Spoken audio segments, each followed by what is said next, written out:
So I'm just going to talk you through how to add a line of best fit to a scatter graph when dealing with linear regression. So I'm just going to use the data set from that question 2 from the mock exam.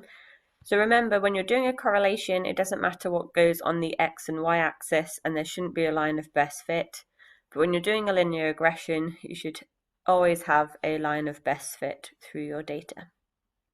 So I'm just going to run this line and get our fish data. Let's have a look at what that looks like again. So we've got our 14 different types of fish. We've got a price for 1970 and a price for 1980.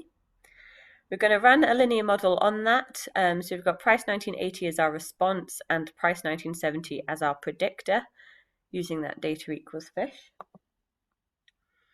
That's produced our model. You can see it's appeared over here. We're just going to run a summary of that model. You can see the model that we've run here, our intercept and our gradient. You can see there's significance given our test statistic, our DF, and our p-values. You can also just print that model, and again that will give us our coefficients, so the values that we got from up here. So we've got our intercept and then our gradient of that slope as well. So what I'm just going to do is just plot a simple plot.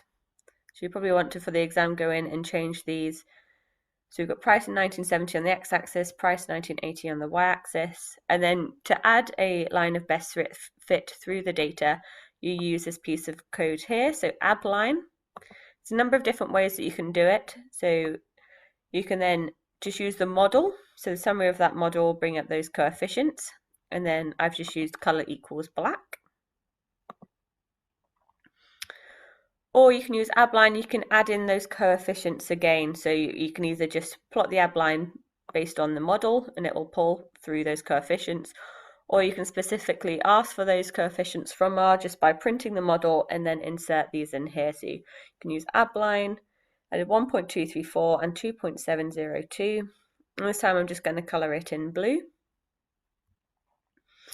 And you can see that that line has replaced that black line, so you can see that both of these methods give you the same line of best fit through that data. So I'm plotting a linear regression and adding that line of best fit. You're using this abline code. There's two ways of doing it: by using the model, or whatever you've called that model, or by giving that abline the coefficients for your intercept and your gradient.